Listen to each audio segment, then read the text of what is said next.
அனுப்புகிற போது ஆண்டவர் சொல்லுகிறார், பிற இனத்தாருடைய பிற பகுதிகளுக்கு கொண்டு நீங்கள் செல்ல வேண்டாம், மாறாக இஸ்ரேலில் காணாமல் போனவர்களிடமே செல்லுங்கள். இஸ்ரேல் மக்களிடம், அதாவது யாக்கோபினுடைய 12 மக்கள் ஆண்டவரை அறிந்தும் ஆண்டவருடைய கட்டளைகளுக்கு மீறி ஆண்டவரை மறுதலித்து பிற தெய்வங்களை தேடி அலைந்தவர்களை தேடி சென்று கண்டடைந்து அவர்களை மீட்டு கொண்டு வாருங்கள் என்று சீடர்களை அனுப்புகின்றார்.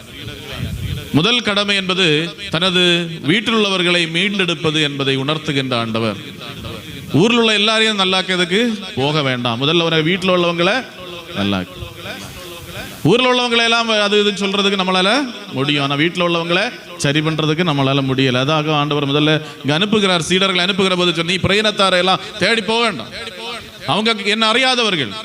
ஆனால் என்னை அறிந்தும் மறுதலித்து வாழ்கிறவர்களை, என்னை அறிந்தும் நம்பிக்கை கொள்ளாமல் இருப்பவர்களை, என்னை அறிந்தும் என்னிடமிருந்து அகன்று போயிருக்கிறவர்களை தேடி சென்று உண்மையை போதித்து அவர்களை திருப்பி கொண்டு வர வேண்டிய கடமை உங்களுக்கு இருக்கிறது என்று சீடர்களை அனுப்பி வைக்கிற ஆண்டவர் அனுப்புகிற போது அவர்களுக்கு பல வல்லமைகளை கொடுக்கிறார் என்பதை நாம் தொடர்ந்து வாசிக்கிறோம்.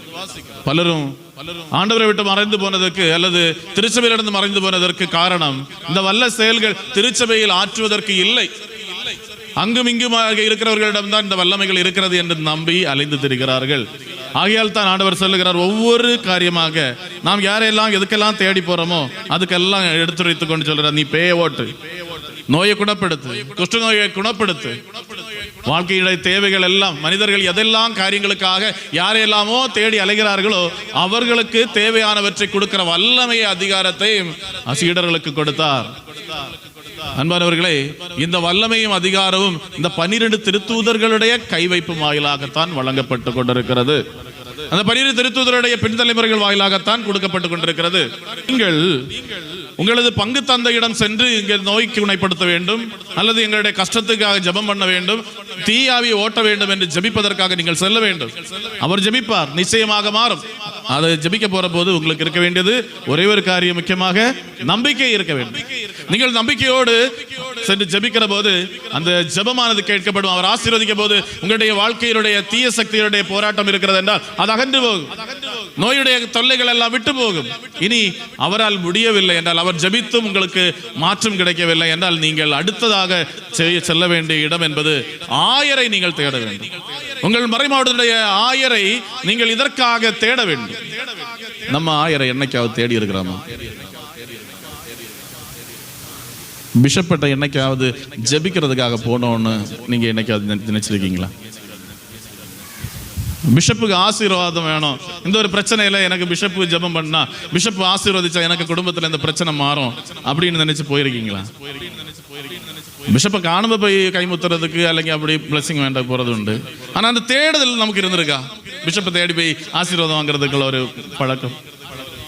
பலரும் பிஷப்பை தேடுறது எதுக்கு தெரியுமா? வீடு வைக்கணும், கொஞ்சம் ரூபா வேணுமா இருந்து அவர் பிஷப் ஒன்று ஒப்பிச்சு தருவாரா?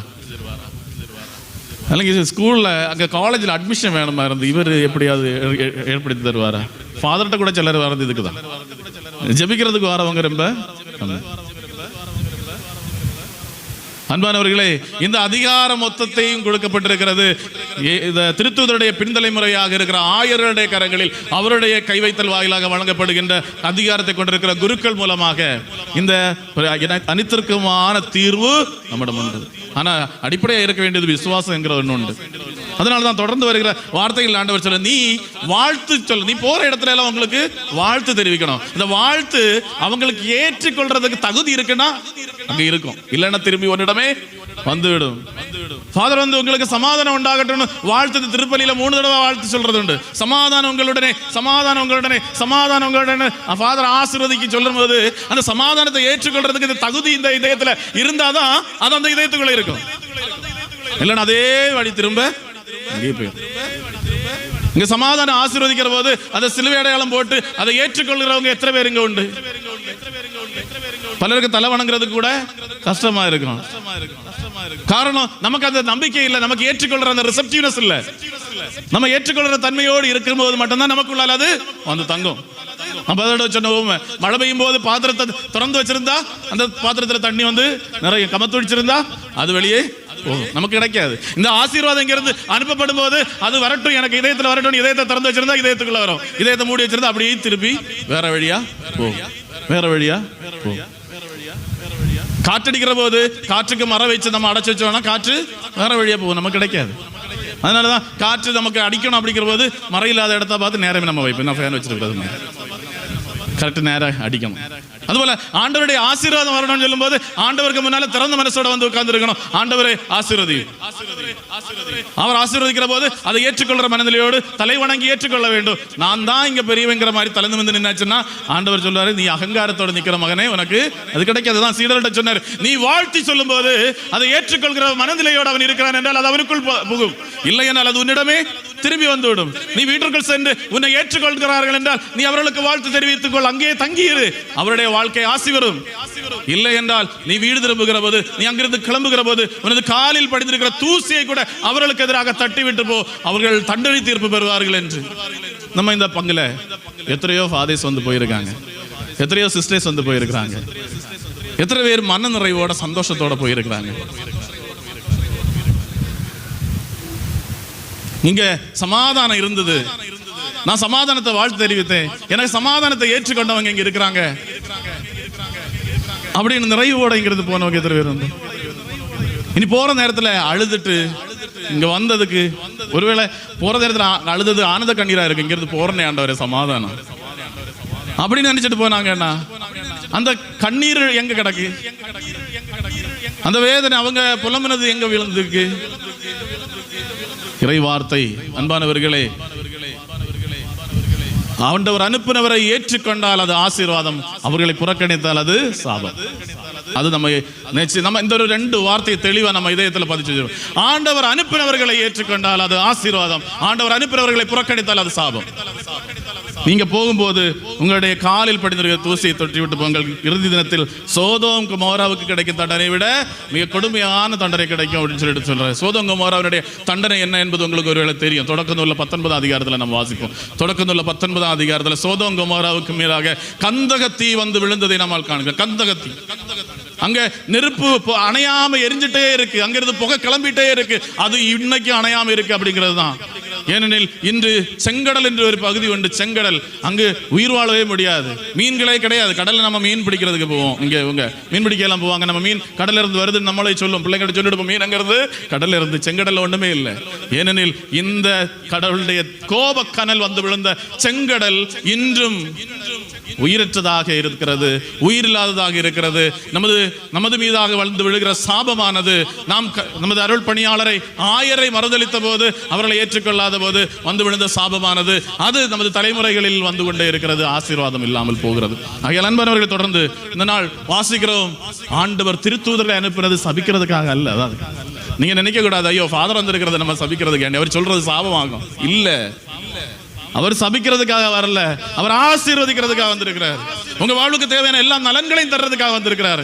உங்க வாழ்வுக்கு தேவையான எல்லா ஆசீர்வாதங்களையும் தர்றதுக்காக வந்திருக்கிறார். நோய்களை குணப்படுத்துவதற்கு, தீயாவிகளை ஓட்டுறதுக்கு, உங்களுடைய தூய்மையற்ற நிலையை தூய்மைப்படுத்துவதற்காக ஒரு குருவானவர் வந்திருக்கிறார். ஆனால் எப்போது அது சாபமாக மாறுறது? நாம் ஏற்றுக்கொள்ளாத போது, நாம் அவரை ஏற்றுக்கொள்ளாத போது, அவர் மூலமாக வருகிற ஆசீர்வாதத்தை ஏற்றுக்கொள்ளாத போது, மறுதளிக்கிற போது, வேண்டாம் என்று சொல்லுகிற போது, அன்பானவர்களே, நாம் திருச்சபையோடு இணைந்து இருக்க வேண்டிய தேவையை இன்றைய நாள் நற்செய்தி சொல்லுகிறது.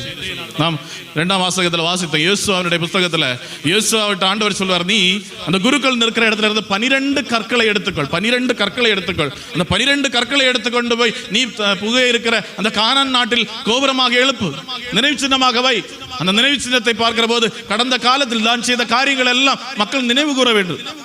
அந்த 12 தளம், அடித்தளம், அதன் மீதாகத்தான் நாம் கட்டப்படுகிறோம். பழைய ஏற்பாட்டுடைய பின்தலைமுறையாக இருக்கிற இந்த புதிய தலைமுறையினுடைய 12 திருத்தூதர்கள், அவர்கள் மீது தான் நாம் கட்டப்பட்டிருக்கிறோம். 12 திருத்தூதர்கள் மூலமாக தான் கட்டப்பட்டிருக்கிறோம். இன்று கத்தோலிக்க திருச்சபை என்று சொல்லுகிற போது 24 தனி திருச்சபைகள் ஒன்றிணைந்தது தான் கத்தோலிக்க திருச்சபை. 24 தனி திருச்சபைகள், அதில் ஒரு தனி திருச்சபை தான் நம்முடைய சீரோ மலபார் திருச்சபை. இந்த 24 தனி திருச்சபைகளும் 12 திருத்தூதர்களால் ஏற்படுத்தப்பட்டவை. மற்றவை அனைத்தும் திருத்தூதர்களால் கட்டப்படாதவை. இந்த 24 தனித்திருச்சபைகள் நமது இந்திய நாட்டில் எத்தனை தனித்திருச்சபைகள் இருக்கு? 3 தனித்திருச்சபைகள் இருக்கு. இந்திய நாட்டில் 3 தனித்திருச்சபைகள் இருக்கின்றன. Syro Malabar, Syro Malankara, Latin. இந்த 3 முறைகள் 3 திருத்தூதர்கள் மூலமாக உருவாக்கப்பட்டிருக்கிறது. அதை ஏற்றுக்கொள்கிறோம், அந்த நம்பிக்கையில் ஆளப்படுகிறோம். அந்த திருத்துதர்களாகின்ற பாறைகள் மீதாக, கல்தளங்கள் மீதாக நாம் கட்டி எழுப்பப்பட்டிருக்கிறோம். அங்கேதான் ஆண்டவருடைய ஆட்சி நிலவுகிறது, அங்கேதான் ஆண்டவருடைய வல்லமை நிலைநிற்கிறது, அங்கேதான் ஆண்டவர் என்றும் குடியிருக்கிறார். நமது வாழ்க்கையில் ஆண்டவர் குடியிருக்கிறார். ஆண்டவர் நமது வாழ்க்கையில் குடியிருக்க ஆசைப்படுகிறார். ஆண்டவருக்கு நம்மை திறந்து கொடுக்க வேண்டும். ஆண்டவருக்கு கொடுக்கிறோம் என்றால் அவரால் அனுப்பப்பட்டவர்களை நாம் ஏற்றுக்கொள்ள வேண்டும் என்பதுதான் அதனுடைய சாராம்சம். அவருடைய பிரதிநிதியாக வருகிறவரை ஏற்றுக்கொள்ளவென்றால் நாம் அவரையே ஏற்றுக்கொள்ளவில்லை. நாம் அரச காலத்தில் வாசிப்போம், அரசன் தூது அனுப்புகிறதெல்லாம் நமக்கு தெரியும். நம்ம புதிய ஏற்பாட்டிலேயே நம்ம அன்னை மரியாவுக்கு ஆண்டவர் கபிரியேல் வானதூதரை தூது அனுப்புவார். அந்த தூதை ஏற்றுக்கொள்ளாமல் போயிருந்தால் அது கடவுளை அவர் மறுதளித்தது போல, ஏற்றுக்கொள்ளாதது போல ஆகியிருக்கும். அதுபோல இன்று ஆண்டவர் தனது திருத்தூதர்களை அனுப்பினார், திருத்தூதருடைய பின்காமிகளை அனுப்பி கொண்டிருக்கிறார். அவர்களை ஏற்றுக்கொள்ளாத போது நாம் கடவுளை ஏற்றுக்கொள்ளவில்லை. கடந்த ஞாயிற்றுக்கிழமை நாம் அதை பற்றி சிந்தித்தோம். நாம் அவரால் அனுப்பப்பட்டவர்களை ஏற்றுக்கொள்ளாத போது அவரையே நாம் ஏற்றுக்கொள்ளாமல் இருக்கிறோம். யோவான் நற்செய்தி 13ஆம் அதிகாரம் 20ஆம் இறை வார்த்தை நாம் வாசித்தோம். அதுபோல யோவான் நற்செய்தி 15ஆம் அதிகாரம் 20ஆம் இறை வார்த்தையிலும் நாம் இதை பற்றி சிந்தித்தோம். அவரை ஏற்றுக்கொள்பவர் அவரை அனுப்பியவரையே ஏற்றுக்கொள்கிறார். ஆகிய அன்பானவர்களே, திருச்சபையில் தான் அனைத்து நன்மைகளும் நமக்கு இருக்கிறது. திருச்சபையில் தான் நமக்கான எல்லா ஆசீர்வாதங்களும் இருக்கிறது. இந்த திருச்சபையில் தான் நாம் வாழ்க்கை நலம் பெறுகிறது. ஆகியால் இந்த திருச்சபையோடு இணைந்திருந்து திருச்சபையினுடைய குருக்களிடமிருந்து நம் நம்பிக்கையோடு ஆசீர்வாதங்களை பெற்றுக்கொண்டு சந்தோஷமாக அமைதியாக, பெரிய பெரிய செல்வ மாட மாளிகைகளை பற்றி அல்ல ஆண்டவர் சொல்வது, நீங்கள் செல்லும் போது வாழ்த்து தெரிவிங்கள் என்றுதான், சமாதானத்தை அறிவியுங்கள் என்றுதான். நிம்மதியான சமாதானமான தூக்கவும் சந்தோஷமான வாழ்க்கையும் நமக்கு கிடைப்பதற்கு இதோ இந்த திருச்சபையோடு நாம் இணைந்திருக்க வேண்டியது மிகவும் தேவையும் இன்றியமையாததுமாக இருக்கிறது. ஆகையால் திருச்சபையோடு இணைந்திருந்து திருச்சபையினுடைய காரியங்களில் அக்கறை கொண்டு நமக்கு இருக்கின்ற செல்வத்தாலும் நமது உடல் நலத்தாலும் நாம் திருச்சபையை கட்டி எழுப்புகின்றவர்களாக மாறுவோம். இறைவன் நம்மை ஆசீர்வதிப்பாராக.